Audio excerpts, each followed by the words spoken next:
Well, greetings and salutations, everybody. Welcome to the best damn movie-related show on the planet Earth, the John Campea Show, coming from right here in our quaint little studio. I'm, of course, your host, John Campea, and it's an awesome honor and privilege to have you, our international friends, gather around so we talk about our favorite things in the world, movies and movie news, TV and streaming, and all sorts of good things, those things that we love and that give us joy. I'm so happy that you're here to join us today. I am, of course, John Campea. I'm back. I wasn't on the show yesterday. I've been a little bit under the weather. I think I caught something off somebody at a poker table a while ago. I still have a cough. So if you guys notice that I'm sometimes speaking with quote unquote candy in my mouth, it's probably just a Halls to try to suppress the cough so I can do the show today. And I'm here solo today. I gave the other guys the day off today, but we still have a number of things that we need to talk about. And so this is how today's show is going to go. We're going to start off by talking about a number of predetermined topics we have lined up for you guys. Then in the second part of the show is we're going to take your live comments and questions. Now, unfortunately, as happens sometimes, our super chats got completely filled up before we even started the show. So the super chats are now turned off, but don't worry, they'll be turned back on again on Monday. All right, guys. With all that down, let's get things started today, shall we? And we're going to start off with this. You know, there's a brand new Scream movie coming.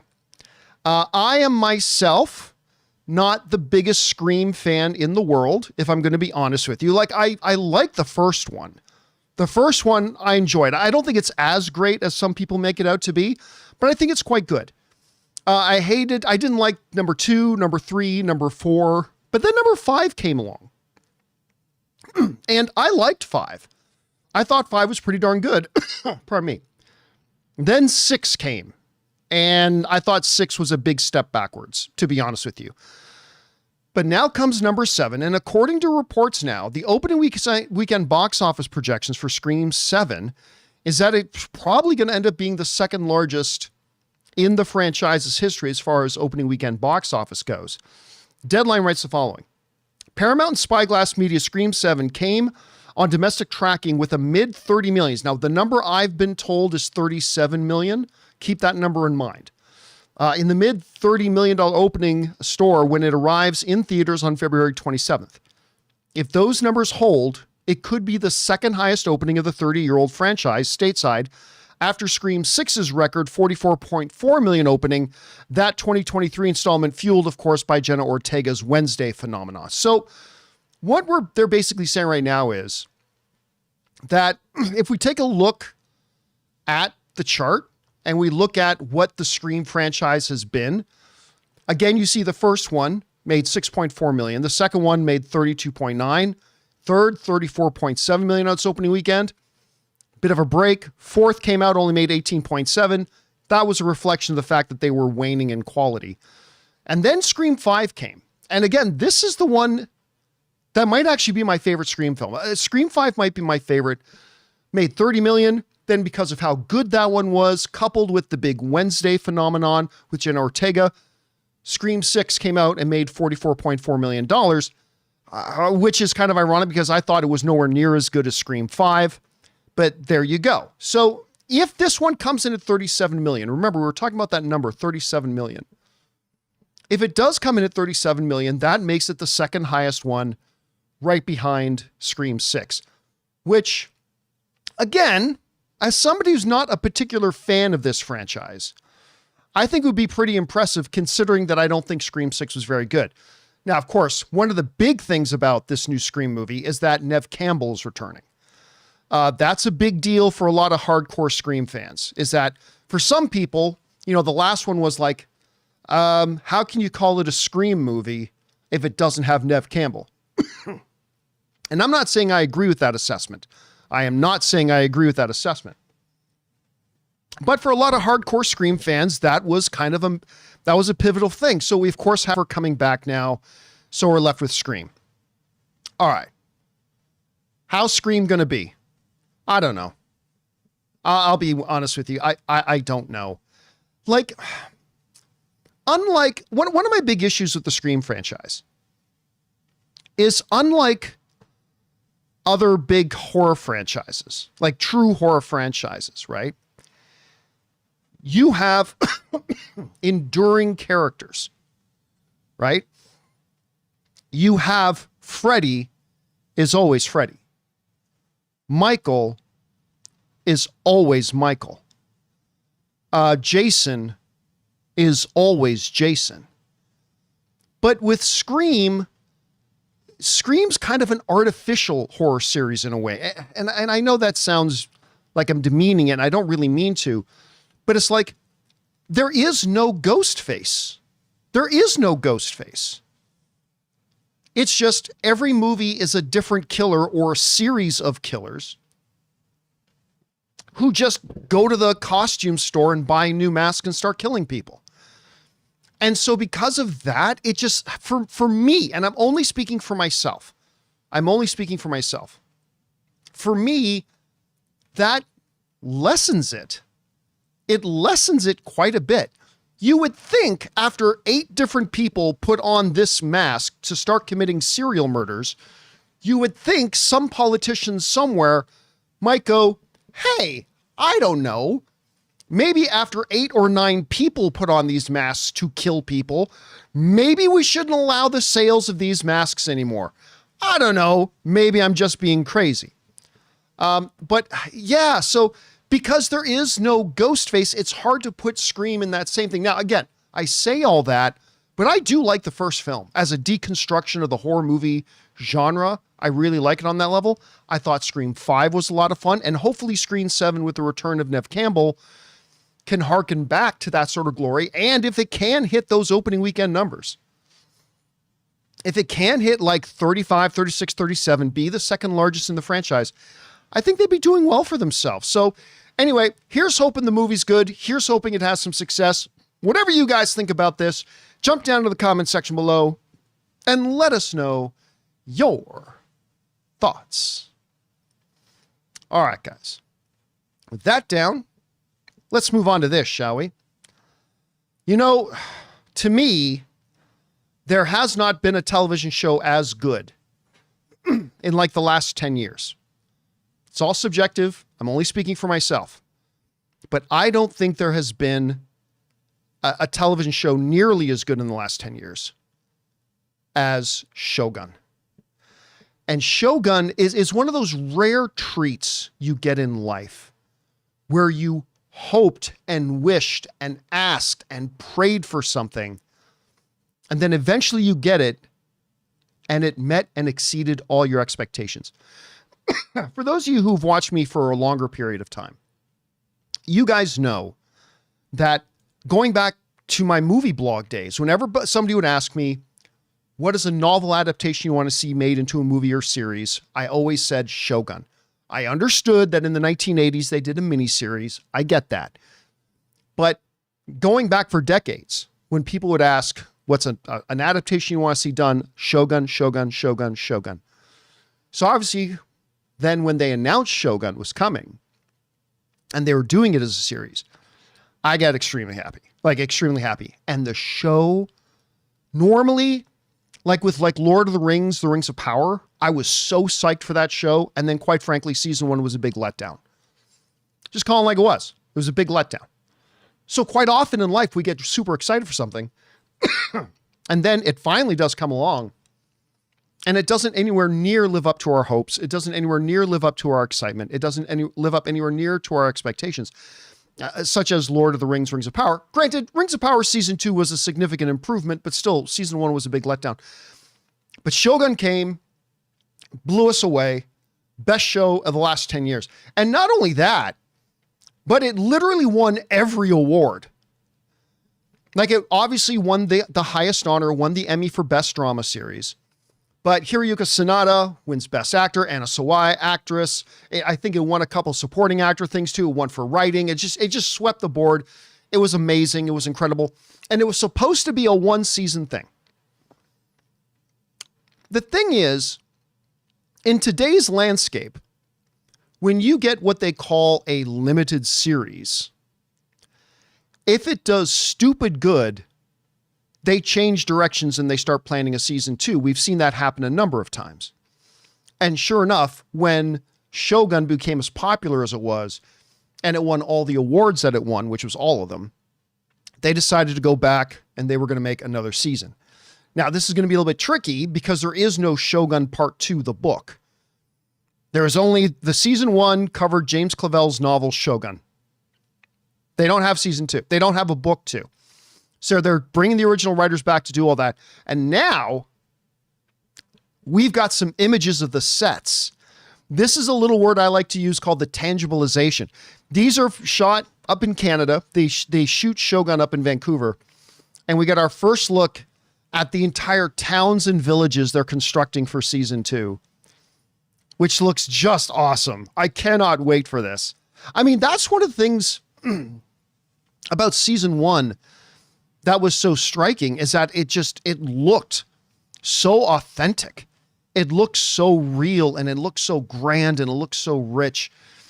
And normally I give these shows a hard time for not having a season out the very next year, but I'm going to give them a pass on this because they never thought there was going to be a season 2, and that's okay. So I'm okay with that. But there they are. I mean, we knew season 2's been coming for a long time, but now that they're actually building sets and they're getting ready to shoot, it's amazing. Again, to me, the best show of the last 10 years. I cannot wait for season 2. Guys, question is for you. What do you think about this? We've now got actual images of the sets of Shogun season 2 that they are now building as we speak, which is amazing. Did you watch the first season of Shogun? I mean, not everybody had Hulu, so maybe you did, maybe you didn't. If you did, what did you think about it? Whatever your thoughts are, jump down to the comment section below and leave those thoughts there. All right, guys. With that down, let's move on to this. You know, one of the movies that's in theaters right now that I surprisingly love. Like, I thought the trailers looked good, and it's Sam Raimi, so I was excited about it. But, you know, you never know how a movie's going to turn out. But I'll tell you what, Send Help, it delivered. It delivered on every level. It was horrifying at times, tense almost always, hilarious in moments, very true to Sam Raimi's forte. And Dylan O'Brien was great, and good Canadian girl Rachel McAdams was outstanding. And the two of them had great chemistry together. I loved the movie. I had a really good time. I don't know if this is going to end up in my top 5 favorite of the year or anything like that, but I had a really good time with it. I thought it was a well-executed movie. And is often the case in today's cinematic world, there was some doubt about whether Send Help was actually going to get to play in theaters. As a matter of fact, Sam Raimi just told the story that he actually had to fight the studio and take his movie away from Run Studio because they wanted to produce it and then dump it straight to streaming. But he held out and he got it in theaters, and I'm awfully glad they did. This comes to us from the folks over at The Wrap, who says, this is Sam Raimi talking, saying, we tried to get financing different ways, but then COVID hit. So they've been trying to get this made for a while. But then COVID hit, and the studio at the time, which was Sony, said, we can't make this as a theatrical film. We could make it as a lower budget controlled streaming film. Raimi explained. He then told the studio that he wasn't interested in the movie showing up directly on streaming. I don't mean to be a snob, but I'm designing this as an audience experience. I wanted the interaction of the theater to make it work because I know that flavor and I need that. I design my movies to play upon the audience in the theater. I really do. I think it's a different approach you take, Raimi said, telling this to the executives at Sony. Now, it's not as prevalent anymore. But if you guys even just go back a couple of years, it seemed like every studio thought streaming was everything now. That's the future. Everything is going to be streaming. Because, of course, the pandemic hit and everybody was stuck at home. And so everybody had nothing to do except play Animal Crossing and watch streaming content. That's all they did. And some good things came out of that. I mean, we have a lot of people who watched The Godfather for the very first time because they were stuck at home. We had a lot of people who watched like the Lord of the Rings movies for the first time. Was during the pandemic, being stuck at home. And that's great. But for a period of time, it seemed like every single studio was looking to streaming. Now, very quickly after the pandemic, it became apparent that that philosophy was never going to work. But still, there was this underlying philosophy. A lot of times, studios and production companies will look at projects and say, well, this is going to be a streaming thing. But now you have some filmmakers. Tom Cruise has done this in the past. Others have done it as well. But now also add Sam Raimi to that, which is like, no. This is a movie. It's meant to be communicated to an audience member in a crowd. It's meant to play off the crowd. And if you've seen Send Help, if you have seen this movie, you know there are moments in the movie where like people in the audience are like clenching up and going, ah, and like freaking out in the theater at certain things that are happening on screen. You do that alone at home on the same couch you sit your fat ass on every single night after night after night. We're just watching the same screen that you do night after night after night. You watch it. This movie does not have remotely the same impact. It's still a great movie. Don't get me wrong, but Sam Raimi is 1,000% right. Sam Raimi is 1,000% right. This movie, true films are designed to be played to an audience where we feel the energy of what's happening on screen through other people. And yes, I can sit on my fat ass at home night after night in the same exact spot, in the same exact position, just click whatever. Yeah, you can do that. But then you're not getting the full effect of what the movie is. And to Sam Raimi, that was so important. Like, think about it this way, guys. Think about it in these terms.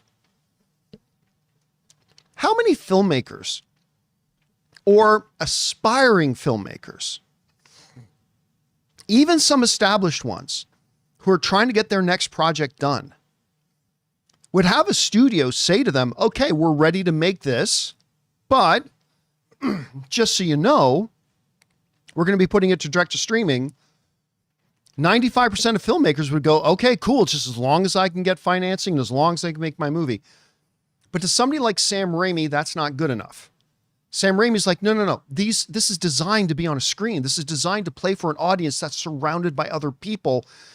And again, I stand by this. While if I watch Send Help sitting on my fat ass on my regular couch at home, it's still a great movie. It still is. Don't misinterpret me. But it doesn't play nearly as well as when you watched it with an audience. I know for me, watching it with an audience completely elevated my viewing experience of it. And Sam Raimi knows that. And Sam Raimi fought for it. And it meant this film getting delayed for years, but he got it made. And I'm glad that he did. So yeah, question is for you guys. What do you think about this? Sam Raimi coming out and saying he actually turned down the studio's offer to make his movie and to put it on streaming. And he held out until he could find the right deal to actually play it in theaters. I think filmmaking and I think film fans should be incredibly grateful that he did. Whatever you guys think about it, jump down to the comment section below and let us know your thoughts. All right, guys. Listen, we still have a couple of other topics that we're going to talk about and get to, but I thought, being Friday, this would be a good opportunity for us to play a little round of Overreaction. The way Overreaction plays, oh, that's totally the wrong.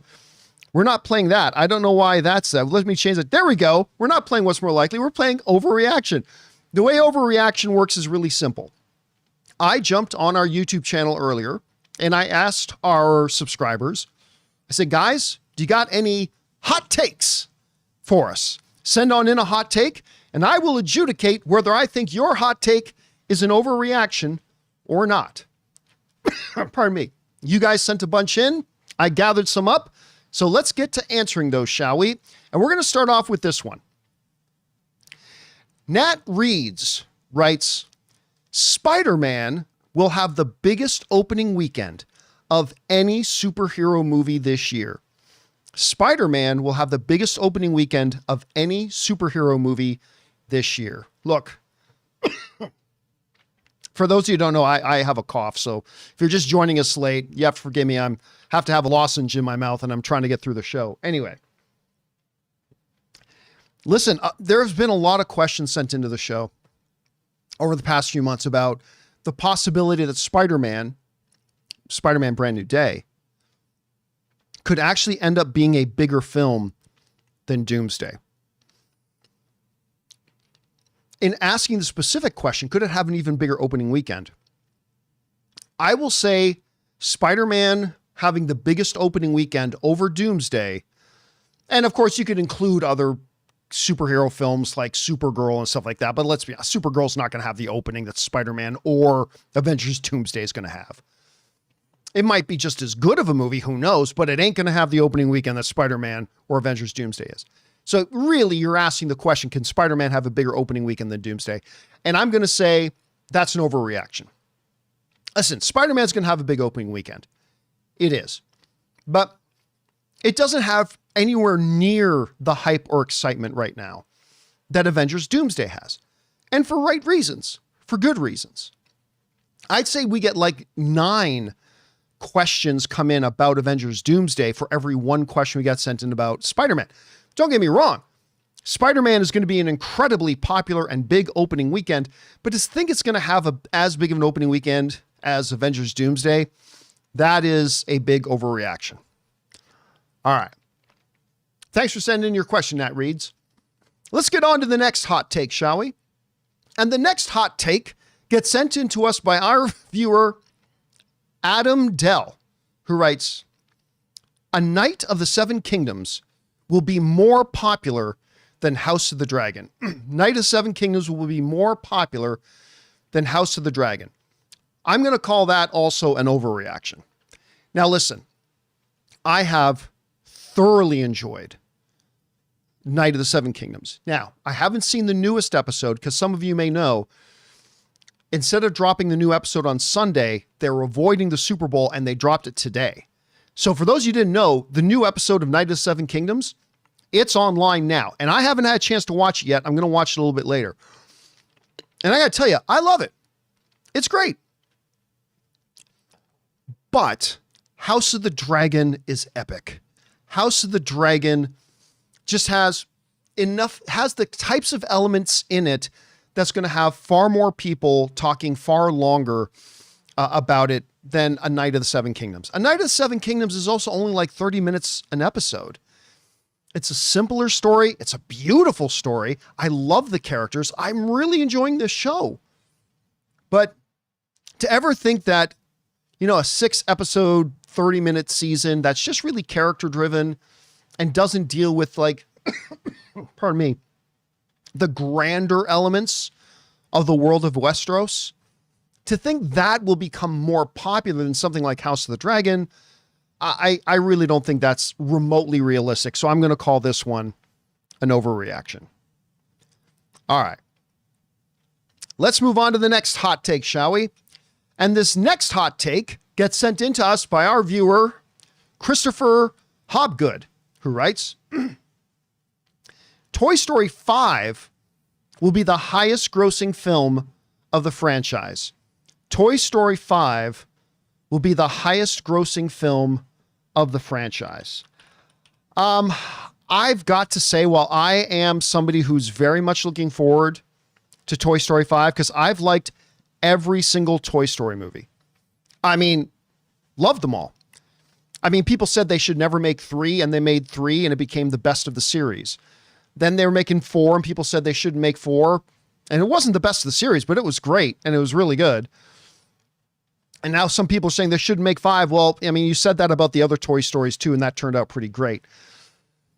But can Toy Story 5 be the highest grossing Toy Story of all time? Well, Toy Story 3 joined the $1 billion club. Toy Story 4 joined the $1 billion club. I don't think Toy Story 5 can join the $1 billion club. And here's why. I think Toy Story 4 partially was able to join the $1 billion club because of how good Toy Story 3 was. Remember the Toy Story people said they shouldn't make? But because of how good Toy Story 3 was, which became only the third animated film in history to be nominated for Best Picture at the Academy Awards, because of how good that movie was, that totally helped the box office for Toy Story 4. It's not the only reason Toy Story 4 got to the $1 billion club, but the quality of 3 certainly helped. Toy Story's still Toy Story, and Toy Story 4 was still good, but it wasn't nearly as good as Toy Story 3. Combine that with the fact that there are fewer people today that go to the theaters than they did when Toy Story 4 and Toy Story 3 came out. I'm going to have to say it's an overreaction to think that Toy Story 5 is going to join the $1 billion club and become the highest grossing of all the Toy Story movies. The math just doesn't add up in its favor. Now, obviously, if the movie comes out and it's wildly great and it's the best one they've ever made and word of mouth starts going crazy about it, well then, hey, yeah, you never know. Maybe people will come out in droves and go and see it 6 or 7 times. But all other things being equal, Toy Story 5, I think, will be a hit, but it's not going to be the highest grossing Toy Story of all time. So I'm going to call it an overreaction. All right. Let's move on to our next hot take. Our next hot take gets sent in to us by our viewer, Byron Hurley, who writes, Spider-Man and Doomsday will both be $2 billion films. Spider-Man and Doomsday will both be $2 billion films. I'm going to call this an overreaction. So far, it's 4 for 4, all overreactions. But yeah, I'm going to call that an overreaction. Look, Spider-Man No Way Home came out at the pinnacle of MCU's hotness, like right on the heels of Endgame. It came out.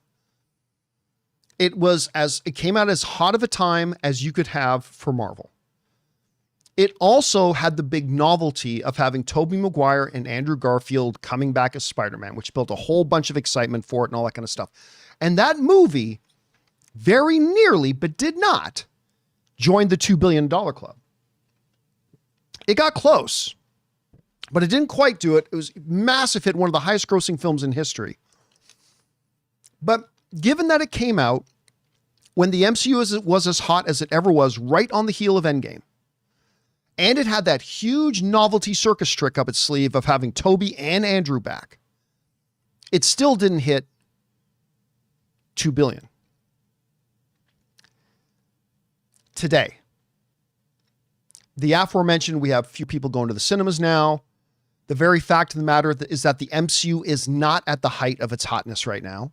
The MCU is in a hit or miss stage right now. Things have been getting a little bit better with Thunderbolts and Fantastic Four. The quality's been getting a little bit better, a little bit more consistent, but still the enthusiasm for the MCU is not as hot today as it was when Spider-Man Far From Home or No Way Home came out.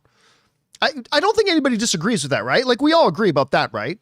Like however high or low you think it is, we all agree that the enthusiasm for the MCU isn't quite at the fever pitch today as it was around when Endgame and Spider-Man No Way Home came out, right? I think that's fair to say. I think we all agree with that. It doesn't have that circus trick up its sleeve of Toby and Andrew. And so I think this movie's going to be good. I think it's going to be a hit. I don't think there's any chance that Spider-Man Brand New Day is a $2 billion film. No chance. Zero chance. $1 billion film? It's got a shot. It's got a good shot at being a $1 billion film. $2 billion film, no way. I'm not saying the movies are not going to be great. I'm just saying there's no way it's going to be a $2 billion film. Doomsday? I used to think Doomsday would also not be a $2 billion film. Knowing what I know about the film, I'm now starting to question whether it can be. But the question you asked was the chances that you're saying that both of them are going to be $2 billion films. And simply on the basis alone of the fact that I don't think there's any chance Spider-Man Brand New Day is going to be a $2 billion film. It's going to be a huge, massive success, but it is not going to be a $2 billion film. So I'm going to say it's an overreaction. All right. Our next hot take gets sent in to us by our viewer, Lord Fellow, who writes, Harrison Ford will win an Emmy for Shrinking Season 3. Harrison Ford will win an Emmy for Shrinking Season 3. You know what? I'm going to say this might not be an overreaction. I mean, again, we're not talking about guarantees, but I don't think that's an overreaction. I'll be honest with you. I think Harrison Ford has deserved Emmys for both of the first two seasons of Shrinking. I think Shrinking is the best show Apple TV Plus has.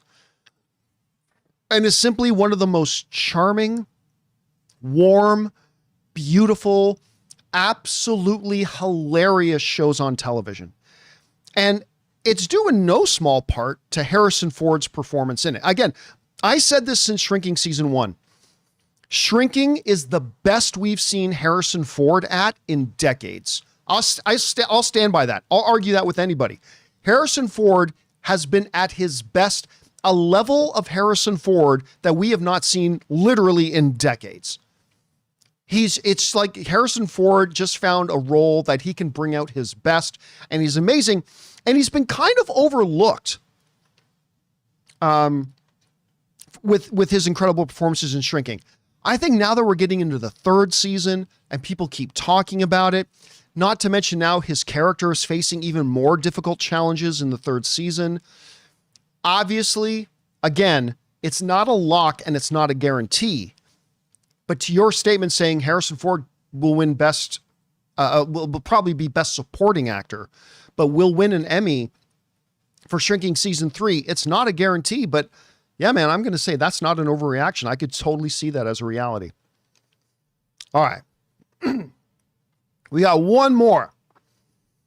And our last hot take gets sent into us by our viewer, Tyler A. Bennett, who writes, Marvel will announce that Secret Wars will be split into 2 movies at San Diego Comic-Con 2026. All right. I'm going to call that an overreaction for 2 reasons.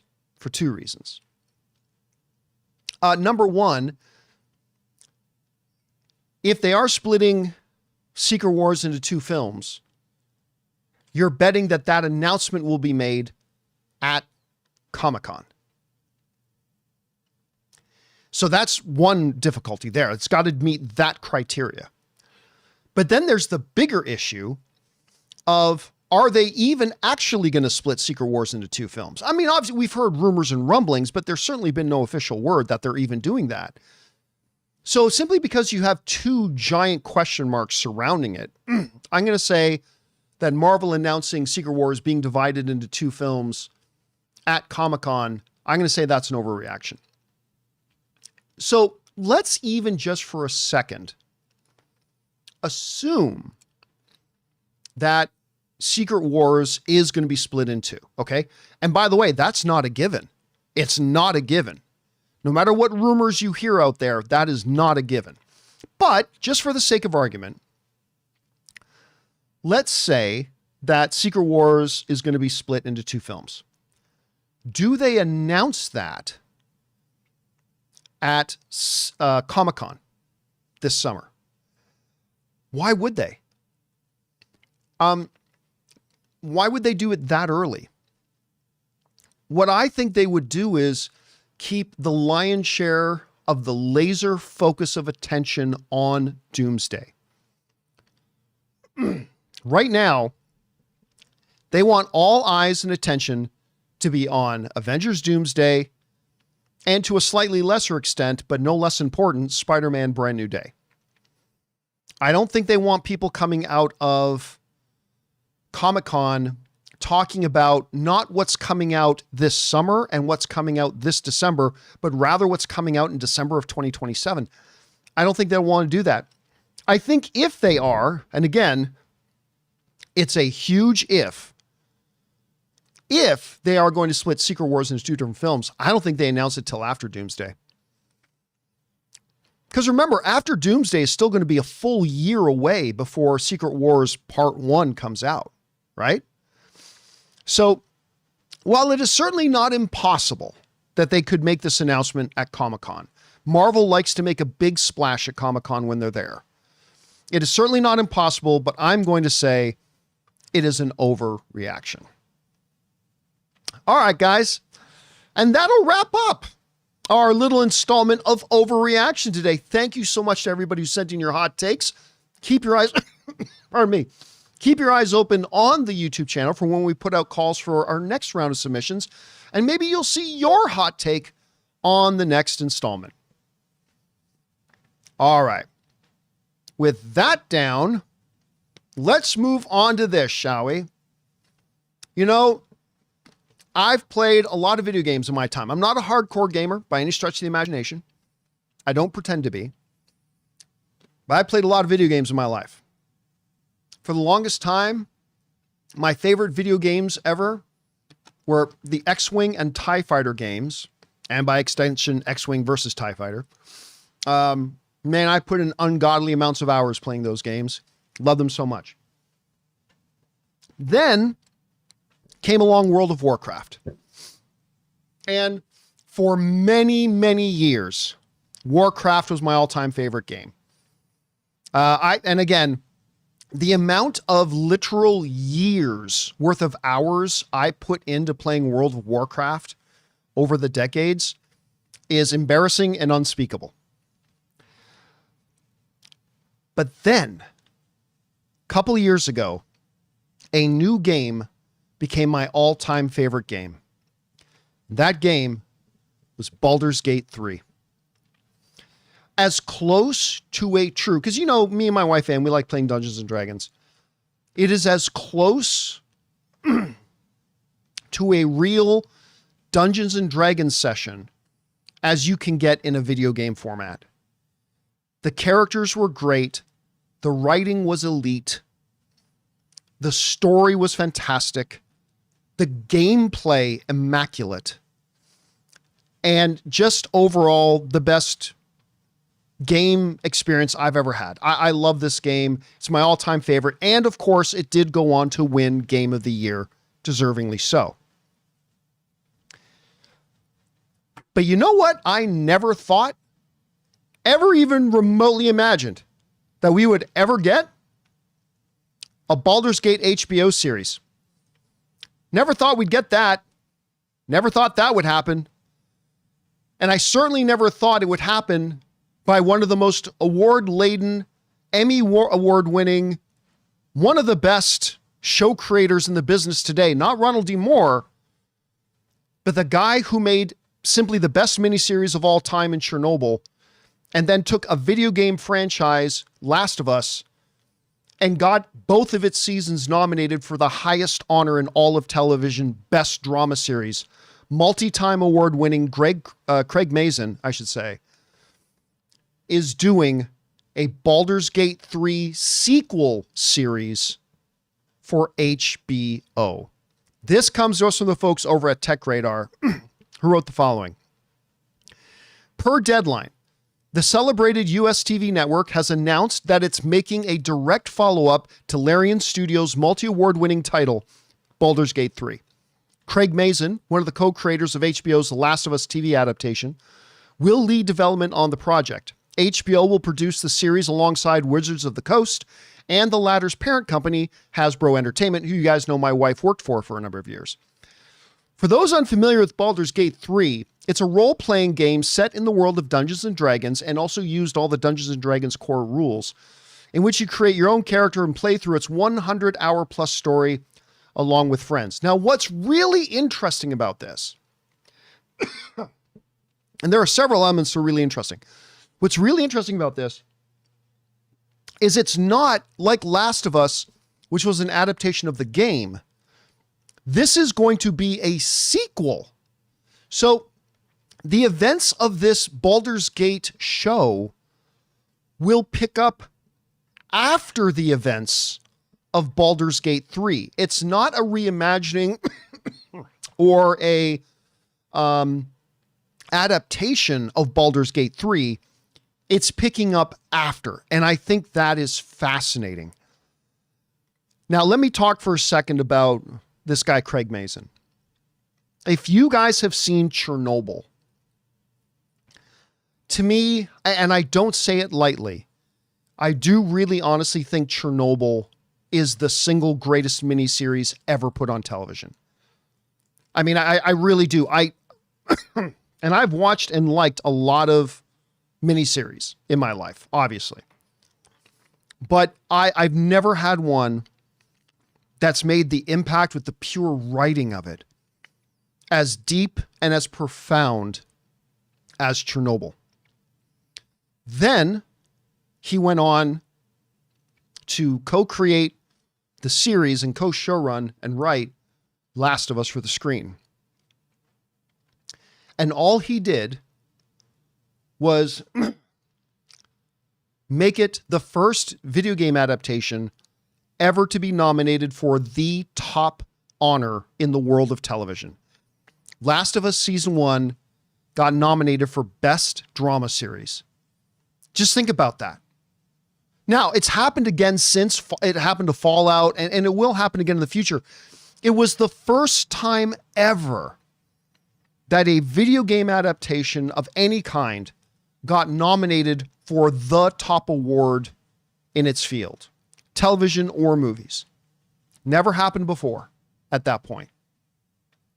And it also got him nominated for Best Writing of a Series. He obviously has already won a couple of Emmy Awards. And we're talking about, this is the guy. This man is the one who is bringing us Baldur's Gate to HBO. And guys, all I can say is, if you are somebody who is excited about having video game material translated in a good way and brought to the screen, you're eating good right now. Because we're still hot on the heels of them announcing a guy who, in my opinion, is the single greatest showrunner of all time, Ronald D. Moore, is bringing us God of War. And of course, we've talked a lot about the casting announcements that have been coming out about that. And that looks great and sounds amazing. And now we're finding out that HBO is bringing us Baldur's Gate. And here's why I love what they're doing with it. Because they are taking the world of Baldur's Gate, but they're setting it after the events of Baldur's Gate 3, it gives them the best of both worlds. It means they can make it a Dungeons and Dragons true feeling Baldur's Gate world, and they can take advantage of all of that. But at the same time, they don't have their hands cuffed by the story of Baldur's Gate 3. They get to make their own thing. I mean, yes, it happens in the same world that happened in Baldur's Gate 3. I'm sure the events of Baldur's Gate 3 are going to, pardon me, help shape and inform the world of the series. But they get to actually, with a clean sheet of paper, get to write their own story in that world that takes place after the events of Baldur's Gate 3. It's amazing. And you get Craig Mazin doing it. Honestly, other than Ronald D. Moore, there is not a single person they could have announced doing a Baldur's Gate 3 and showrunning it that would be better news than it being Craig Mazin. I defy anybody to come up with a better name. I mean, Ronald D. Moore, but he's already busy with God of War, so we got that coming. There's not another person you can name that would be a better fit and better sheer talent, multiple Emmy wins, has worked in the genre. Hell, he's already taken a video game adaptation and got it nominated twice, both seasons, for Best Drama Series at the Emmys. There's nobody better to do it. I mean, he's not just uber talented, as we saw in Chernobyl, but he's already got vast experience and a track record of success working with the video game genre. You can't find somebody else who's got that resume for this. So to me, this is absolutely amazing. I'm incredibly stoked for it. I'm very excited. I mean, I've been saying this for a couple of months, but I'm going to start my next run of Baldur's Gate 3 here pretty soon. So that's going to be coming soon enough. I'm very excited about it. Cannot wait. Anyway, guys, question is for you. What do you think about this? Multi-time Emmy award-winning showrunner Craig Mazin, the guy who made the greatest miniseries of all time in Chernobyl and got Last of Us not once but twice nominated for Best Drama at the Emmys, is now going to be doing a Baldur's Gate series for HBO. I cannot wait for it. I'm pretty stoked about this. Whatever you guys think, jump down to the comments section below and let us know your thoughts. All right, guys. With that down, let's move on to this, shall we?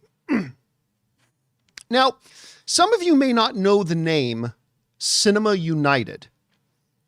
Cinema United is, quite frankly, a much better name than what it used to be called, which was NATO, the National Association of Theater Owners. But of course, the acronym NATO is also named for a military alliance. So people would say NATO and they go, what? Anyway, NATO renamed itself last year to Cinema United. What Cinema United is, it is the industry trade organization for all the movie theater owners, right? That includes Cinemark, Alamo, Cineplex, AMC, Regal, Landmark. I mean, you name it. Right down to little mom and pop owned places. Cinema United is the trade organization that represents all the movie theaters, and all the movie theaters are involved with them. And this is the organization that puts on my favorite event every year, which is, of course, CinemaCon. And we're getting ready to go to CinemaCon in 2 months. Cannot wait to bring you guys our coverage of that. We're very excited about it. And, you know, I know a lot of the people at Cinema United. I have a great deal of respect for the organization. Again, they put on my favorite event every year.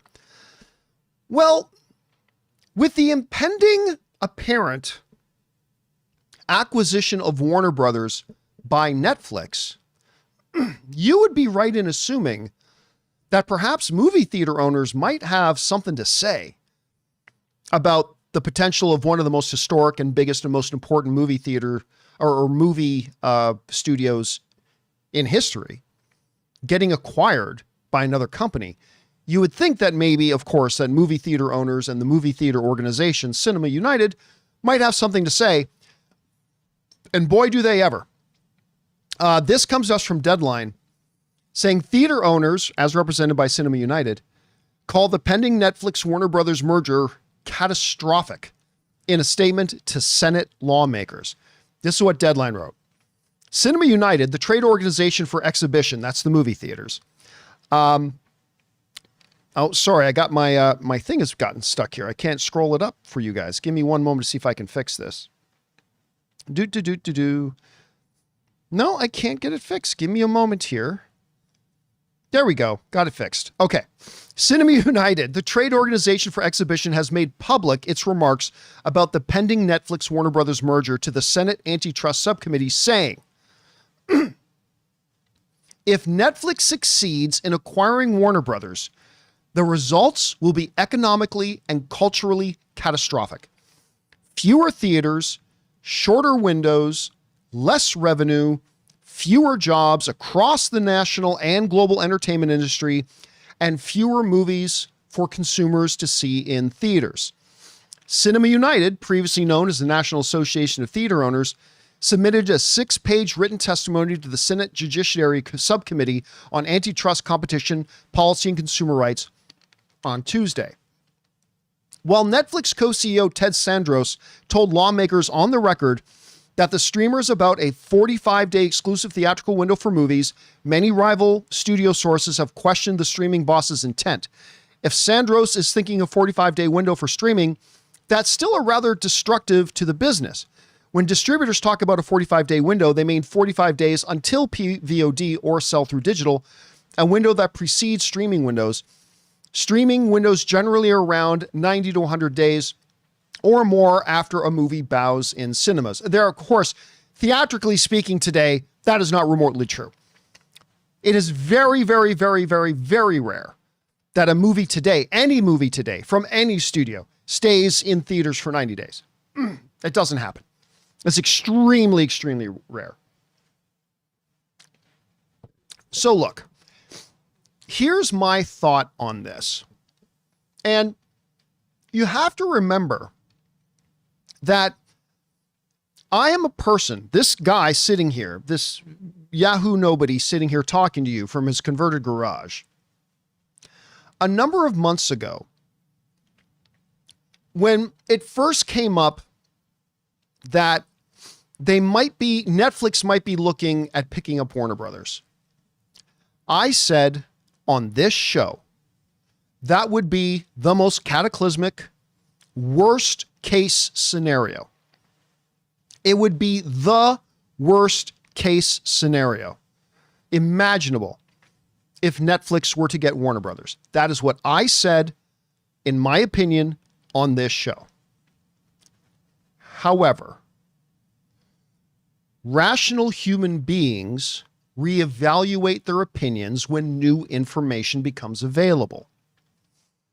And as new information slowly but surely, piece by piece, started to become available, I started to change my opinion on it. Now look, make no mistake about it. I think the best possible outcome is that Warner Brothers doesn't get sold to anybody. Okay? Just to be clear, that's the ultimate best case scenario. But that doesn't seem realistic. And I've now come to believe that out of all the potential suitors, whether it's Paramount, whether it's NBC Universal Comcast, or whether it's Netflix, I've actually come around to believing that Netflix is the best option. And I've come to believe it's the best option from when I used to think it was the worst option for a couple of key reasons. Not in no particular order. The first reason is because if Paramount or Universal or hell, Disney, whatever, took over Warner Brothers, it would mean massive job losses, huge job losses across the board. Why? Because it would be one theatrical movie studio taking over another theatrical movie studio, and there would be so much redundancy. We already have a director of this. We already have a senior manager of that. We already have 500, coordinators of this. We already have 1,000 VPs of this, and right? And so if any other studio took over Warner Brothers, we would be talking in the tens of thousands of entertainment job losses. Tens of thousands. Paramount's even already advertised that they're going to do that. I mean, understandably so. It's a business and they're letting people know that to make it appeal to shareholders. I'm not faulting them for that. But what I'm saying is Netflix, on the other hand, has already come out and on the record stated, we are not a movie theater business. We're not a movie released in theaters company. We don't have anything. We're not going to fire anybody because this Warner Brothers thing is a totally different business than what we do. They do stuff that is completely different than what we do. And because of that, we're not firing anybody. Like, we're buying their business because we want to be in that business. So again, whereas if Paramount or Universal or anybody else buys Warner Brothers, it's going to mean tens of thousands of jobs get lost. So, okay, there's that. The other main reason I have kind of evolved my thinking around to believing out of all the available options, other than Warner Brothers just staying independent, that Netflix acquiring them is the best case scenario, is because, and you guys have heard me say this before, I firmly trust in the greed of other people, particularly corporations. There's not a lot of things you can believe in or trust in the world. But what I have learned is that you can absolutely trust in the greed of corporations. What does that have to do with Netflix and Warner Brothers? I believe when you sit down and look at everything Ted Sarandos has said, and when you sit down and really think about the nature of Netflix and the nature of Warner Brothers and the nature of the industry as a whole right now, it is absolutely in Netflix's best interests. It is in the interest of their greedy little bosses that Warner Brothers exists as and thrives as a theatrical motion picture company. It's in their best interests. You know, one of the things that Ted Sarandos said, which just makes total sense, he says, look, we have all the content in the world. Some would argue, like me, that Netflix might maybe have too much content, a lot of garbage content. And they're terrible at making movies. Oh my God. Like Netflix original films, maybe 1 out of every 50 is any good. But Ted Sarandos says, look, the reason we want Warner Brothers is because that's a business we're not in. We want to be in that business, but we don't have the expertise to be a theatrical motion picture company. We don't have the distribution architecture in our business. We don't have any of that. If we can buy Warner Brothers, we are instantly in that business. We've got some of the best movie executives in the world. We have one of the most calculated, intricate, and exhaustive distribution channels on the planet in the industry. We get all that right away.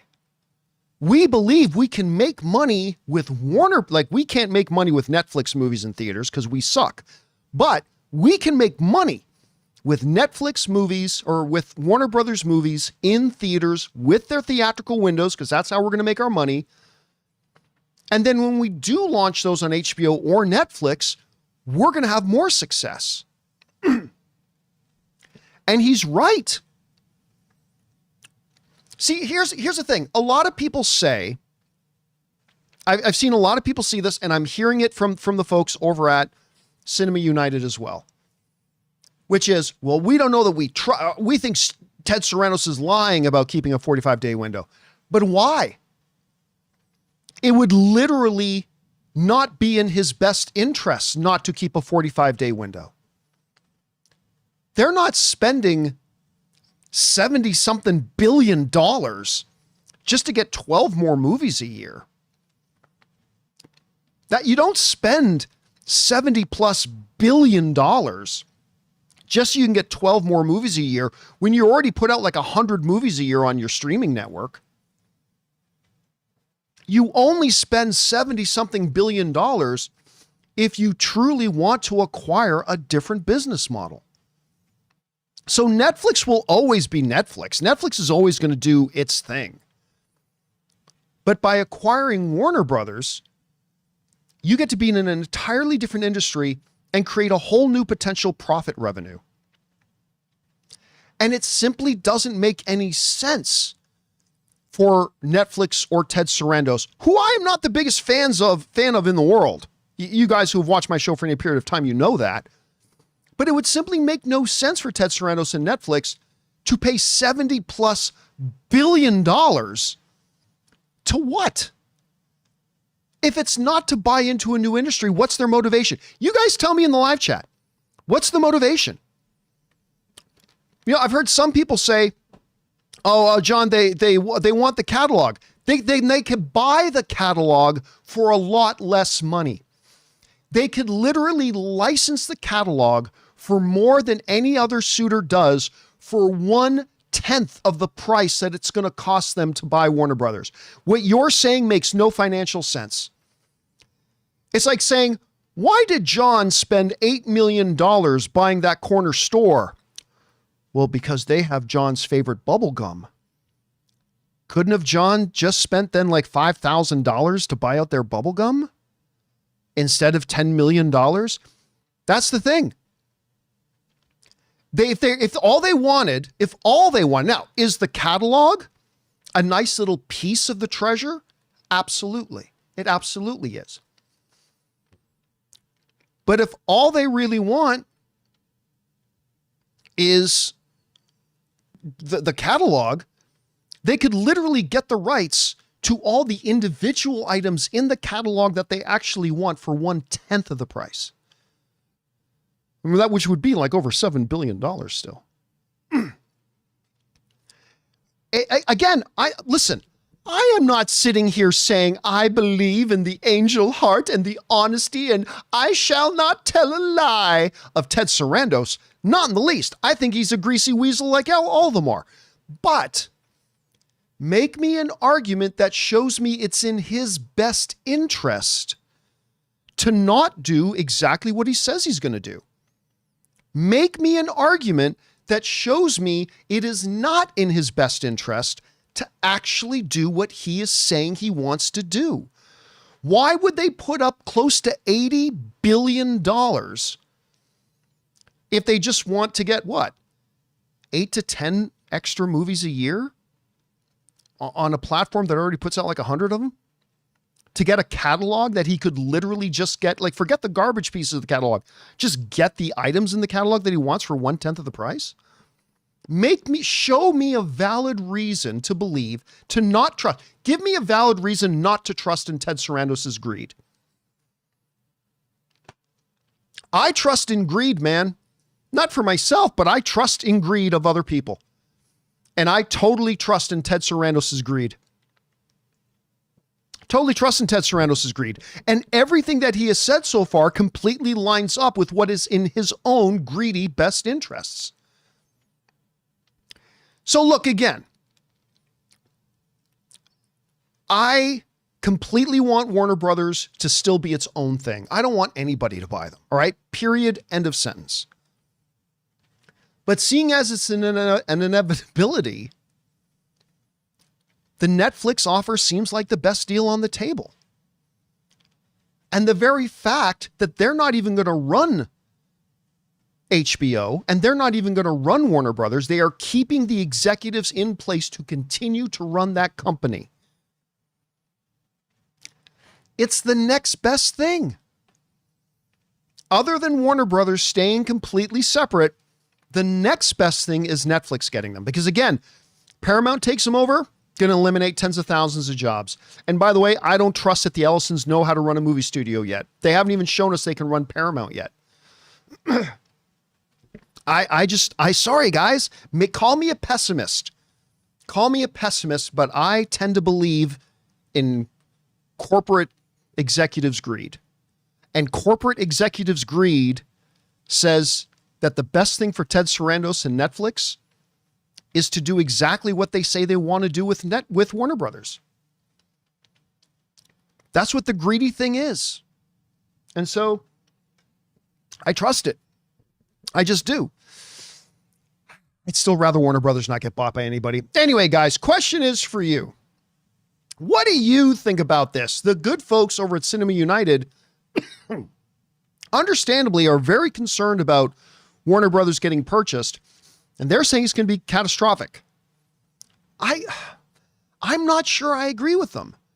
I mean, listen, it is still best for Warner Brothers to stay independent, but in the grand scheme of things, if Warner Brothers is going to be left to continue to operate the way it is, I think that cushions a lot of it. I don't know. Whatever you guys think about it, jump down to the comment section below and let me know your thoughts. All right, guys. With all that down, it's now time. And again, for those of you showing up late, I was not on the show yesterday. I had quite a bad cough. I still have a bad cough. So you have to forgive me if I'm hacking and wheezing my way through the show today. But with all that down, we're now going to get on to the most important part of the show. We're getting into your live comments and questions. Now, of course, we had to turn off the super chats before the show even started, but still a lot of them came in. So let's get over to them here, shall we? The first one gets sent to us by Mega Red 555, who writes, "Greetings from Seattle. I know nothing about football. What can you tell me about the Seahawks so I'm not totally clueless at my Super Bowl party?" All right. All you really need to know is that they probably have, other than the Houston Texans, the most ferocious and actually number one rated defense. They're probably going to eat Drake May and the New England Patriot offensive line alive.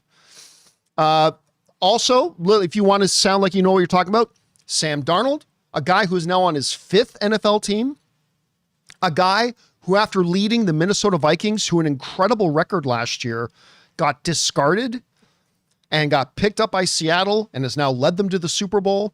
So yeah, just talk about Seattle's defense and Sam Darnold and you should be okay. All right. Next up. Why can't I see my Where is my camera? Give me a second. I see if I can bring up my camera. I'm not sure I can. That's not my camera. That's my camera. There we go. All right.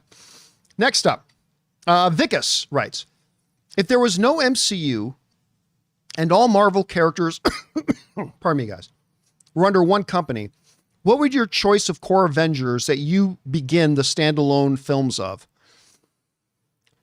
I'll be honest with you, man. It's hard not just to go with the lineup that they had. I don't think you start with Spider-Man. Even though he is arguably the most popular character that Marvel has, I don't think you start with Spider-Man. I honestly, as boring of an answer as it sounds like, Thor, Hulk, Iron Man, Captain America, Hawkeye, Black Widow. I mean, I know part of the original Avengers was Wasp, and I get all that, but I think I would just go with the lineup they had. I really do. I think that's the way I would go with it. All right. Thanks, Ficus. Next up, What the Curtains writes, hey, John, given the stakes in Fantastic Four, did you find it odd that no one even name checks Doom, let alone that he doesn't intervene? Either he never existed, either he never existed in that universe or they think he's dead. Oh, no. It's very clearly shown. Like when you watch Fantastic Four, there is clearly that scene in their version of the United Nations. The camera pans across the group and you see the nameplate for Latveria, but the seat is empty. The seat's empty. The one detail I have confirmed about Doomsday is that Doomsday completely explains why Dr. Doom was not in that seat in their United Nations. So he's absolutely there. They implied that he was there with the Latveria seat being there, just being empty. But it is completely explained in Doomsday why he wasn't there in Fantastic Four. So I won't even hint to the reason why, but it is explained in the movie why he wasn't there in Fantastic Four. All right. Next up, we have Zach, who writes, sends in a $50 super chat. Thank you, Zach, for supporting us in that level, man. Hey, John, an update on our DC audiobook universe that we are in the works. We are at our Injustice storyline, but in our version, it's Team Damian Wayne versus Team Starfire. After Mara Al Ghul kills their daughter and Starfire and her side go on a rampage. All right. Look, I always cheer and encourage all film fans to get involved in making their own stuff. Be a blog, a podcast, a YouTube channel, making your own little short films, all that kind of stuff. There is something you need to be careful of, though. And that's violating copyright. While I am all for, I'm somebody who's made a fan film. I made a fan film that won some awards, actually.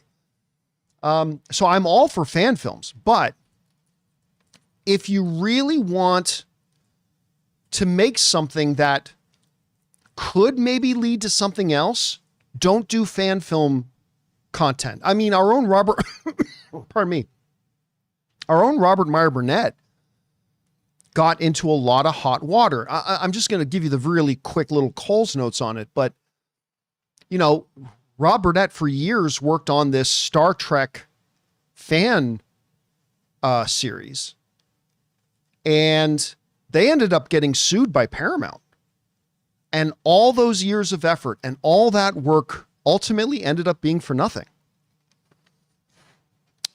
Except for a lot of headaches and having to go to court and all this kind of stuff.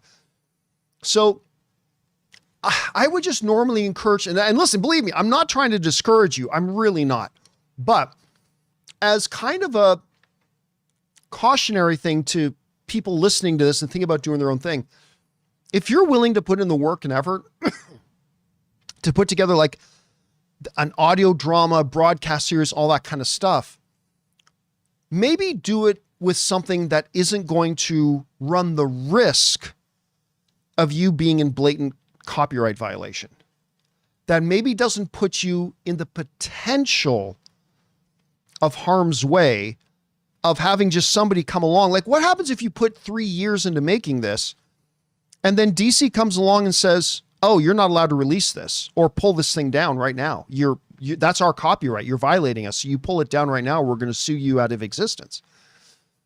Again, I'm not trying to paint with broad strokes. I'm just saying, if you're going to put that kind of energy and that kind of effort and that kind of time into something, put it into something that'll actually get you credit and doesn't put you in harm's way and doesn't expose you to maybe having it pulled offline or getting you sued or anything like that. Again, it doesn't always happen, but like even to our own Robert Meyer Burnett, it happened to him. And it was devastating. It was devastating. Again, this is not me trying to rain on your parade for what you're doing, just as a cautionary thing to anybody else watching. I would suggest doing things that's not based on other existing IP. Make it your own thing, because then it's actually yours. Then you can actually get credit for it. And then you can put it out there and let people see it and enjoy it and maybe get recognized for it. Who knows? I would just say, stick to or something you come up with. But again, if you really want to do a fan thing, do a fan thing. But I would encourage to do something that's based on your own idea. That's just my take on it. Just because I don't want to see people get in trouble. That's all. I don't want to see you lose your work. Like some people I know lost their work. Anyway, that's just my thing on that. But best of luck to you, Zach, man. I hope that goes well for you. All right. King Droid writes, John will be happy to know that the excellent Junkie XL, who composed both modern Mad Max films and every Snyder film since Batman vs. Superman, is composing Supergirl. Yeah, that's good. I'm going to be honest with you. I am not the world's biggest Junkie XL fan. Don't get me wrong. I'm not saying I have anything against Junkie XL either. I'm just saying I'm not the world's biggest Junkie XL fan. I would rather hear that, Zimmer was doing Supergirl, but that's a lot to ask for at this point. But yeah, I mean, he does a solid job, and hopefully it'll go well with Supergirl. So here's our fingers crossed. All right. Thanks for that, King Droid. Charles Logan writes, Tabernacle, Shogun season 2. Let's fucking go, John. Oi, oi, oi. Yeah, listen, man. Again, I think Shogun is the best television show we've had in the last 10 years. I was completely overwhelmed by how great it was. The drama was oozing. It's just great acting, great dialogue, great character work, great story.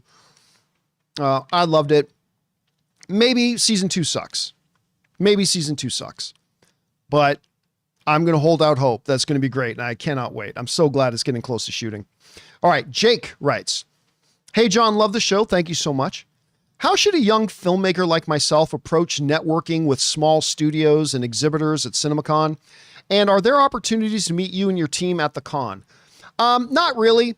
We don't, when we're at CinemaCon, don't get me wrong.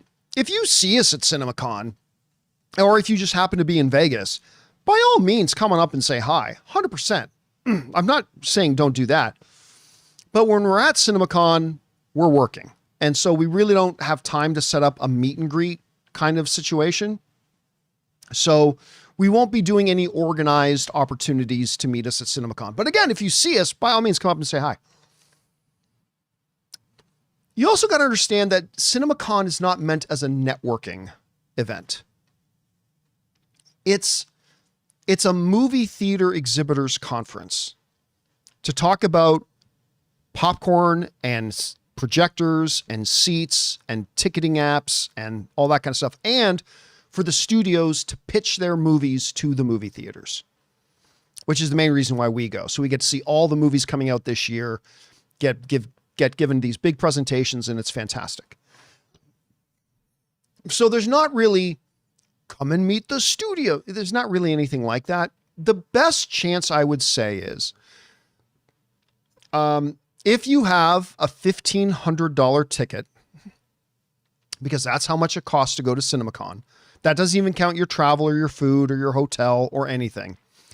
But if you buy your $1,500 ticket, one of the things that gets you is access to the parties that literally happen every day. They have parties every night. And they're pretty good. They're pretty good parties. And so at these parties, you'll have the opportunity to meet people and stuff like that. But they're not designed to be that, just so you know.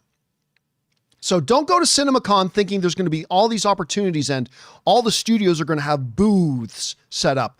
And all the movie theaters will have booths set up where you can go up to the different booths and meet and talk. That's not what it is. That's not a thing. So just make sure you go in there aware that that's the case. Your best opportunity is simply to go to the after parties and hope to bump into the right people. That's really the thing there. All right. Well, somebody's asking, there's no merch room. Not really merch, but there's an exhibitors hall. But remember, the people in the exhibitors hall are not the movie theaters. It's the companies trying to sell things to the movie theaters.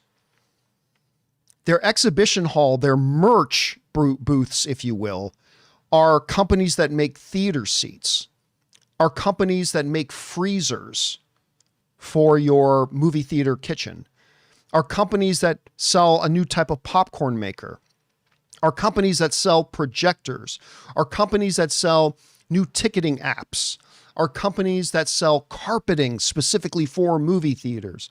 Like, that's the exhibition floor. It's not the studios. It's not the movie theaters that have booths. It's the companies trying to sell to the movie theaters. That's what gets exhibited there. All right. Next up. Thanks, Jake. I hope that's helpful to you, man. Everywhere writes, sends in a $25 super chat. Thank you, Everywhere. Appreciate that, man. Hey there, good Canadian kid. Thank you for providing my daily dose of movie news. Have you ever seen the show Trying? I have not. On Apple TV. In the vein of Shrinking and Ted Lasso, reminds us that there is still good in this world. You know what? I don't think I've heard of it. And you know, I love the way you describe that. That is the thing that I love about Shrinking and Ted Lasso. Like, other than Nate for a little while in Ted Lasso and the club owner's ex-husband, which really play minor roles, the thing about Shrinking and Ted Lasso is there's no villain. Like, there's no big bad guy they're fighting against. It's just about good but broken people trying to do good things in a world that sometimes breaks people. And listen, I love a good villain, obviously. But every once in a while, there's something really cool about just watching a show that's just about good people doing good things and being good people. I love those shows. And if that's in the vein of that, maybe I'll check that out at some point. All right. Thanks for that, Everywhere. I appreciate that. And thanks for putting that show on my radar, man. I appreciate that. All right. Checkmate writes, got a versus for you. More tense dinner scene. Goodfellas, How Am I Funny? Or Black Mass Secret Family Recipe. Well, okay, wait a minute. Okay, I might be, now granted, it's been years. Oh my God. You know what? I'm just always honest. I'm always honest. I don't try to pretend anything. So I'm going to be honest with you, but am I not remembering the scene in Goodfellas, right? Like when Joe Pesci goes into his, what, are you saying I'm a clown? Is that not at a bar? Honestly, correct me if I'm wrong, guys. Is that scene not when they're sitting at the bar, not a dinner scene? Correct me if I'm wrong, because maybe I'm not remembering it right. Yeah, you guys are backing me up. Yeah, that was at a bar. It wasn't a dinner scene. Okay. Good. For a second there, I thought I was going to make myself really stupid, which I do all the time. So for that, I'll have to go to Black Mass. I will go with Black Mask on that. Because the Joe Pesci one wasn't even a dinner scene. So it was a scene at a bar. All right. Thanks for that, Checkmate. Next up, Amin writes, do you think, pardon me, guys. Do you think Warner Brothers will wait until after the Oscars to release the first Dune 3 trailer so they can hopefully use Academy Award winner Timothée Chalamet in it? Apparently the trailer is done already. Well, I mean, a couple of things. Dune is still like 10 months away. What would be the point of putting out a trailer now? Like, what would be the point? There's not a lot of point to it. I think it's too early to put out the first trailer. And the other thing is, let's say they did want to put out their first trailer today. Okay. They can label it, you know, starring Academy Award nominee Timothée Chalamet. And then after the Oscars, if he wins, which we suspect he will, then they can just change that in the trailer. But forget the Oscars. I don't see why they would be putting out a Dune 3 trailer right now in February when the movie doesn't come out till December. There's no function to it yet. There's no purpose for it. So I would say that, yeah, they're not going to put out, so I think I keep saying Dune 2. I don't think they're going to put out the Dune 3 trailer until after the Oscars, but it's not because of the potential for Timothée Chalamet winning. I think it's just simply because it's too early to put out the first trailer for it. At least that's my thinking on it personally. Just a fan speculating. That's all.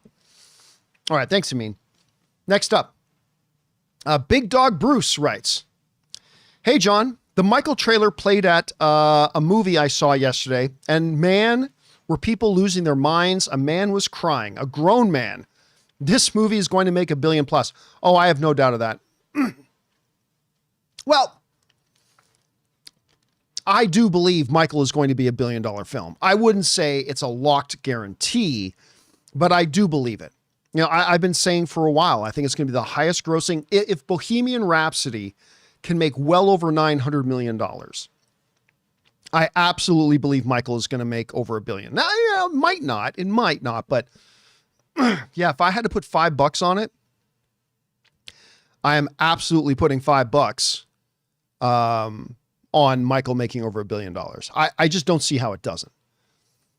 I mean, crazier things have happened, but I really don't see how. And you're right. I've been in a theater twice when the Michael trailer is played, and both times the audience reaction to it was pretty big. Now, I'm sure not every audience reacts to it. I can only speak from my own experience, but in the theaters I've been in where they played the Michael trailer, it's gotten pretty big reactions, man. All right. Next up, Matan writes, "While I have a red flag over Craig Mazin," you're insane. You're absolutely insane if you have a red flag over Craig Mazin, the multi-time Emmy Award winning creator of the greatest, what do you call it? Miniseries of all time, and a guy who directed and wrote and show ran 2 seasons of The Last of Us, both of which were nominated for Best Drama Series at the Emmys, and you've got a red flag over that. What are we doing? What are we doing? You know what? It's so dumb, I'm not even going to read the rest of the question. Red Boy 27 writes, "Hello, John. Since you are okay with the possibility of a Black Magneto, if we can't have Denzel, I know you don't do X actor, X role, and I know he's already in the MCU, but Chiwetel Ejiofor for Magneto." Well, it means immediately Chiwetel Ejiofor is ruled out because he is already in the MCU. And he's not in the MCU under heavy makeup. Because, you know, you can make the argument, oh, what's the girl's name who was the lead in Eternals? And she was in Crazy Rich Asians, and she's like one of the most stunningly beautiful people on the face of the earth. Gemma Chan, I think is her name. You can make the argument that, well, Gemma Chan was in the MCU before Eternals. Yeah, but she was in a massive costume under massive makeup to look completely different. So that doesn't really count. You've already got Chiwetel Ejiofor, so you can't have him. Now, some of you may be going, wait, John, you're okay with them making Magneto black? I absolutely am. The reason I am is because you simply cannot do, when you reboot X-Men, you simply cannot do the traditional Magneto. You can't. The year is now 2026. You can't start a brand new cinematic universe today with a kid who survived Auschwitz. It's too long ago. I mean, it was already made us have a pretty old Magneto when they did it 30 years ago, or nearly 30 years ago. You can't do it anymore. And I'm like, for those of you who don't know anything about comic books, Magneto is not an immortal. He doesn't age slowly. He doesn't have that. Has nothing to do with his character and nothing to do with his powers. He's the master of magnetism. So the important thing about Magneto, and Magneto's my all-time favorite comic book character. The important thing about Magneto is that as a kid, as a young mutant, he was exposed to a horrific display of the worst in humanity. Now, with the traditional Magneto, that's in the German concentration camps in Auschwitz. But you can't do that anymore because it's 2026. So if you want an actor who's not in his 80s or 90s to play Magneto, you're going to have to say it was a different event. And there unfortunately have been other events that you could use as a great story basis for a child witnessing the savagery and the worst in human beings. And that can include events like Somalia, Rwanda.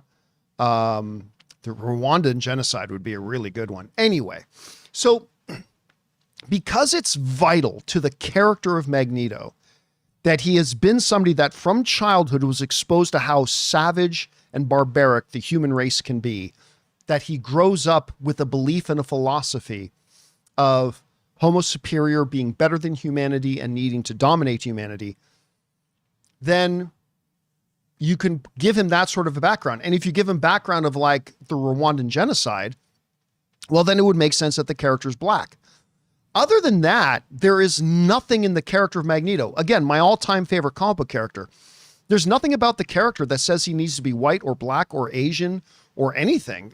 Nothing. What's important to the character is what he was exposed to as a child.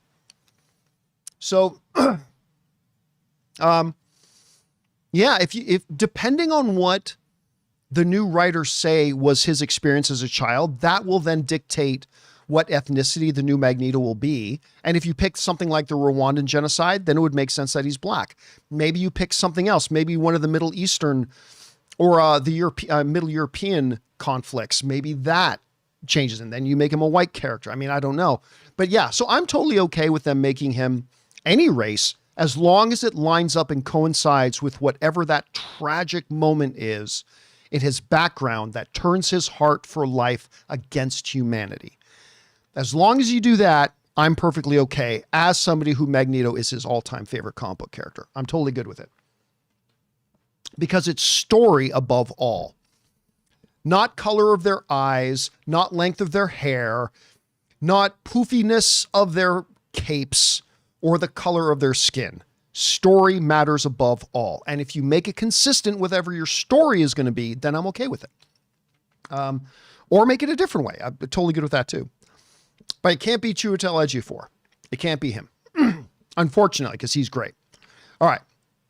Next up, Lily writes, watched Lord of the Rings trilogy for the first time this week. Wow. And wow, can't believe I've been missing out my whole life. I got so emotional. Yeah, listen, man, whenever you're talking about older movies, there's a couple that never fail to disappoint. When people watch The Godfather for the first time, they're like, oh my God. It's like, right? And Lord of the Rings. Whenever somebody watches Lord of the Rings for the first time, I mean, there are exceptions, of course, but whenever I talk to somebody who's watched Lord of the Rings for the first time, it's always been, holy crap, right? Like even Star Wars, which is the greatest trilogy of all time. But even that, some people go back to that and watch it as a sci-fi film, and it doesn't, the effects don't hold up today and all that kind of stuff, and it can come across a certain way. So most people watch Star Wars for the first time and they're like, oh my God. But a lot of people go, that looked a little weird. I get it, and it's the greatest trilogy of all time. But man, Godfather and Lord of the Rings never fails to disappoint, man. Never fails to disappoint.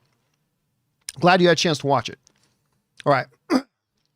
Rutger Cole writes, I am so sick of the movie community. I keep seeing people all over Twitter and TikTok that if Sinners loses, it will be due to racial bias. Nonsense. Look, and this is nothing new. And by the way, you've done it too. So have I. So has everybody watching this. It has always been true that people will make up BS excuses if their favorite film doesn't win Best Picture. People do it every year. They've done it for my entire lifetime, and they always will. If One Battle After Another doesn't win, there's going to be a bunch of people that'll make up excuses as to why it didn't win. Well, it only didn't win because of this. No. If One Battle After Another doesn't win, I'm sorry to break it to you, but then it doesn't win simply because the Oscar voters liked another film better. That's it. It's no more complicated than that. And the reality is, the people who cry about it are really the minority. They just cry loud and people pay attention to it. But so listen, if I had a vote, and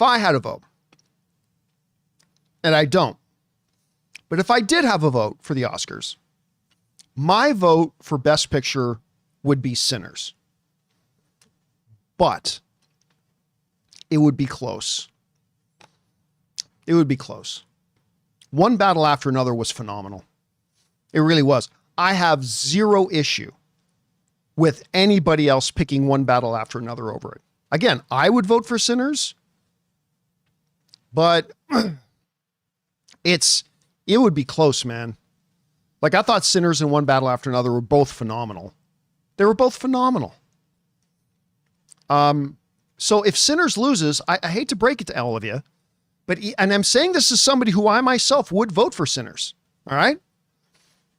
But if Sinners doesn't win, the only reason it doesn't win is because more Oscar voters just legitimately thought a different movie was better. And you can cry about it and whine about it and bitch about it all you want, but it's no more complicated than that. It's really no more complicated than that.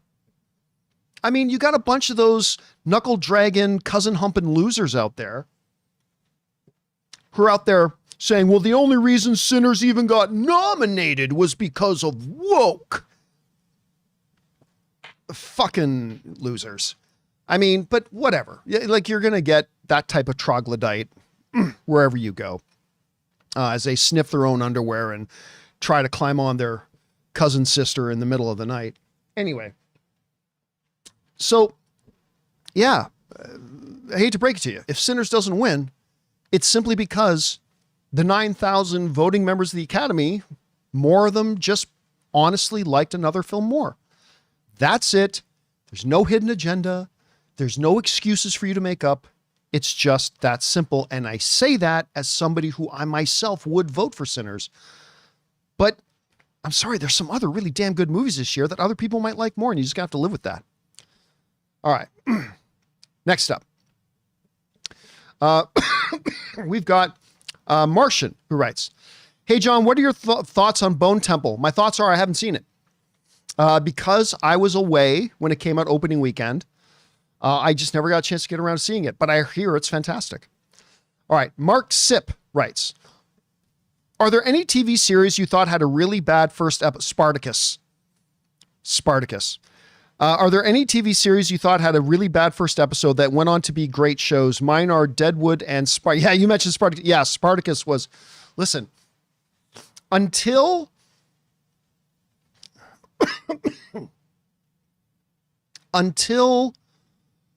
Shogun came along, Spartacus was in my top 3 all-time favorite shows. It's been bumped out of the top 3 now because of Shogun, but it's still in my top 5. But man, oh man. Holy crap. The first couple of episodes of Spartacus are rough. Like really, really rough. The only reason I kept watching the first few episodes, or the only reason I kept watching Spartacus after the first couple of episodes is because my friend was one of the stars of the show, Aaron Cummings. That's the only reason I kept watching. Because it was terrible. The first couple of episodes were terrible. But Aaron was in it. She played Spartacus's wife, so I'm going to keep watching. And thank God I did, because it became one of my favorite shows ever. But yeah, man, that to me is like the best example of a show that does not necessarily start strong, but got really, really good. All right. Yanni writes, Russo's going to talk February 12th about Doomsday. I have no idea what that means, but okay, great. Next up, Will Coyote writes, now that Iger's successor has been chosen, does that mean that Feige's next? Like that he's next to go? I don't think Feige's going to go anywhere until after Secret Wars comes out. But I do believe he's going to leave after Secret Wars. I do. Now, I understand. But John, I saw this interview. Kevin Feige said he's not going anywhere. Oh, that's great. I take you again to the world of sports. When a coach says, oh, I'm going to retire on this team, or a player says, oh, I'm going to be a New Jersey Devil for life or whatever, that always comes like 2 or 3 weeks before they leave. Like, what's Kevin Feige supposed to say when asked? Are you going to stay? Well, of course you say you're going to stay. Of course you do. And maybe he does. But yeah, I don't see him going anywhere until at least after Secret Wars comes out. But I do see him leaving after Secret Wars. But I think that was going to happen regardless of when Bob Iger leaves, right? I think even if Bob Iger was going to stay for the next few years, I think he'd be leaving. So that's just my take on it at any rate. All right, next up. Earthling Entertainment writes, how do you feel about the Bill and Ted franchise? I think the first one is a fun, classic little movie. Everything else they've done sucks. I don't think the second one's any good. Sorry. I know there's some really quotable moments in the second one, but the second one's not so good. And the third one, I think Netflix did it. That was terrible. That was terrible. And you know what really is sad? Unfortunately, Anne,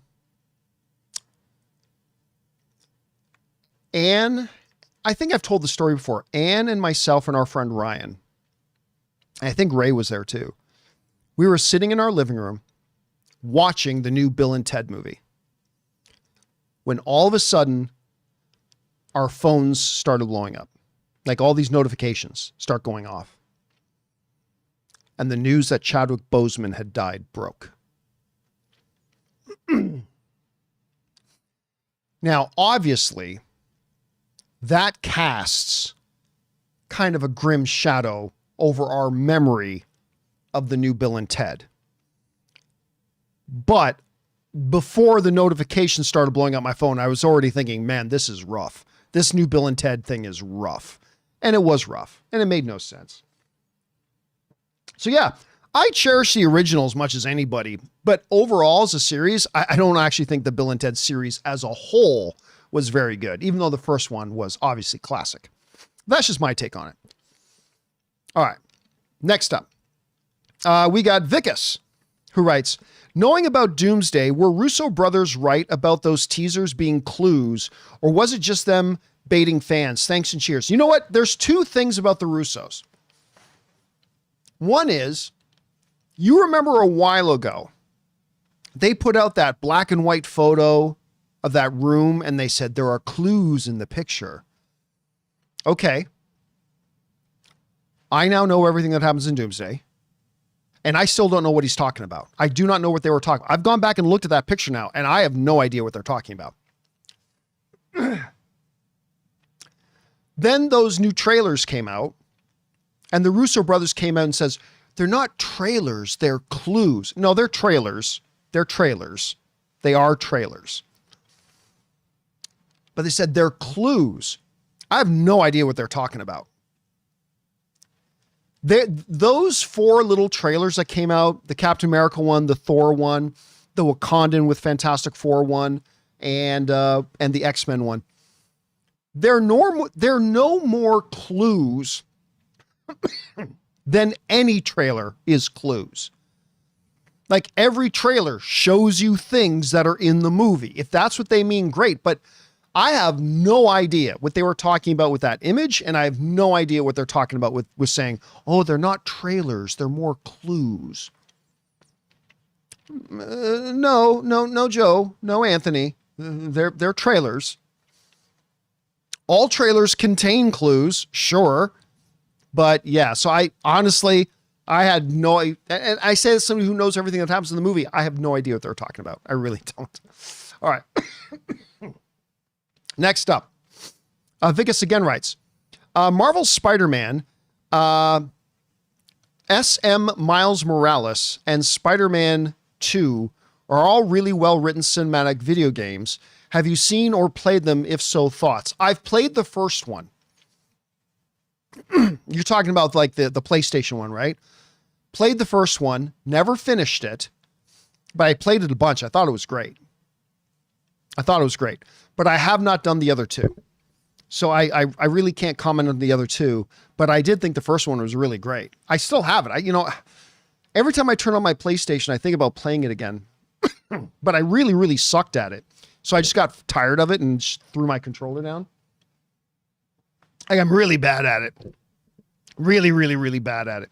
So like I said, I just threw the controller down and I just gave up on it. So, but the writing it and the story in it and everything were great up until that point. All right. Next up, Earthling Entertainment writes, it seems like no one ever likes how a show ends. Thoughts on Lost and Fringe? We talk a lot about the fact that a lot of TV shows have a very difficult time sticking the landing. It's really hard to stick the landing. And yeah, most shows don't end well. Even some of the greats. I definitely think Lost and Fringe were both really good shows that ended badly. It didn't ruin the show for me. I still really liked the first bunch of seasons of Lost, and I still really love the first bunch of seasons of Fringe. If you were to ask me in general, how do you feel about Lost? Really like it. How do you feel about Fringe? Really liked it. But if you ask me specifically about how they ended, I think they fumbled the ball. I think they fumbled the ball badly on both of them. It didn't ruin the show any more than Seinfeld's horrible ending ruined Seinfeld. But yeah, if you're going to ask me specifically about how I felt about those endings, I thought they were pretty bad endings, to be honest. All right. And our last one today comes to us from Raymond Verrata, who writes, I saw episode 5 of Starfleet Academy. I'm not watching the show because I canceled Paramount Plus. Star Trek Hogwarts.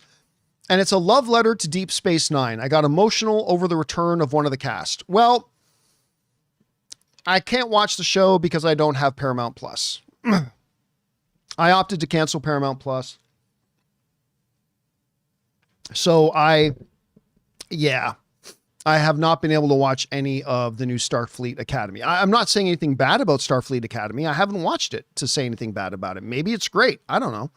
But I have not watched it, unfortunately. So no, I don't. And all right, guys, that'll do it for today's installment of the John Campea Show. Thank you so much for being here, guys. And thank you for being patient with my coughing and hacking.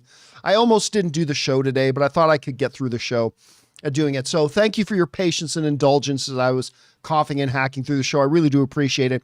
Thank you so much to everybody who sent in the questions. Number one, because you gave us great fun things to talk about. But number two, you supported this channel as you did it. And all of us involved with the show, thank you guys so very much for your support.